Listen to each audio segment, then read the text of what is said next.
మీరు కొత్తగా business start చేయాలనుకుంటున్నారా? మార్చ్ 16-17 హైటెక్స్ లో ఫ్రాన్సెస్ ఇండియా బిగ్గెస్ట్ ఫ్రో expo. Mega power star Ram Charan సతీమణి ఉపాసన కొణిదెల అందరికీ సుపరిచితమే. సినిమాల్లో నటించకపోయినా ఓ స్టార్ హీరోయిన్ రేంజ్ లో పాపులారిటీ సంపాదించుకుంది. ఒకవైపు రామ్ చరణ్ భార్యగా, మెగా ఇంటి కోడలిగా తన బాధ్యతలు నిర్వహిస్తూనే మరోవైపు అపోలో హాస్పిటల్స్ వ్యవహారాలు చూసుకుంటూ మంచి గుర్తింపు తెచ్చుకుంది. అంతేకాకుండా పలు స్వచ్ఛంద సంస్థల ద్వారా సమాజ సేవ కూడా చేస్తున్నారు. ఇక ఉపాసన తాజాగా తన కూతురు క్లింకారాతో కలిసి హైదరాబాద్ లో మెడిటేషన్ కి సంబంధించి జరుగుతున్న గ్లోబల్ స్పిరిచువాలిటీ మహోత్సవ కార్యక్రమానికి హాజరయ్యారు.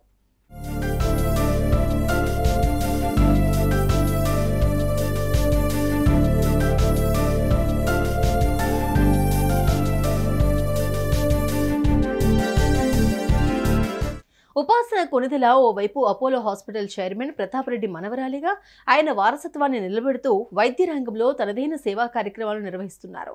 మరోవైపు పలు సామాజిక కార్యక్రమాలు, మెగా ఇంటి కోడలిగా బాధ్యతలు నిర్వహిస్తూ ముందుకు వెళ్తున్నారు. ఇవే కాకుండా బీ పాజిటివ్ అనే హెల్త్ మ్యాగజైన్ కు ఉపాసన ఎడిటర్ బాధ్యతలు నిర్వహిస్తున్నారు. ఇలా సేవా రంగంలో తనదైన శైలిలో దూసుకుపోతున్నారు.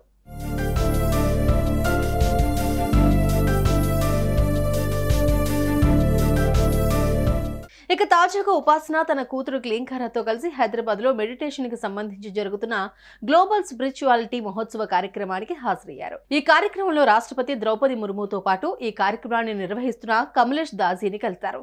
దీనికి సంబంధించిన పలు ఫోటోలు సోషల్ మీడియాలో షేర్ చేశారు ఉపాసన కొణిదెల.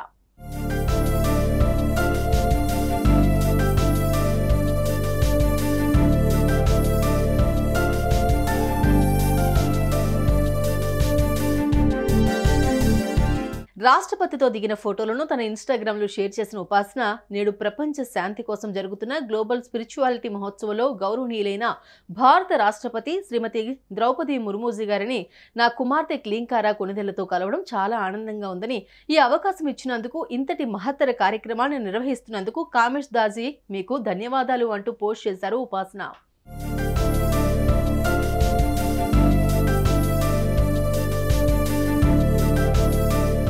ఇక ప్రస్తుతం ఈ ఫోటోలు వైరల్ గా మారుతున్నాయి. ఈ ఫోటోలో చిన్నారి క్లింకారా కూడా ఉన్నప్పటికీ ఎప్పట్లాగే తన ముద్దుల కూతురు క్లింకారా ఫేస్ కనిపించకుండా జాగ్రత్త పడ్డారు ఉపాసన. ఇక ఇది చూసిన మెగా అభిమానులు ఇంకెప్పుడు మాకు ఈ మెగా లిటిల్ ప్రిన్సెస్ ఫేస్ ని చూపిస్తారు అంటూ కామెంట్స్ చేస్తున్నారు. సుమన్ టీవీలో మీ పర్సనల్ అండ్ బిజినెస్ ప్రమోషన్స్ కోసం కింది నెంబర్ కి కాంటాక్ట్ చేయండి.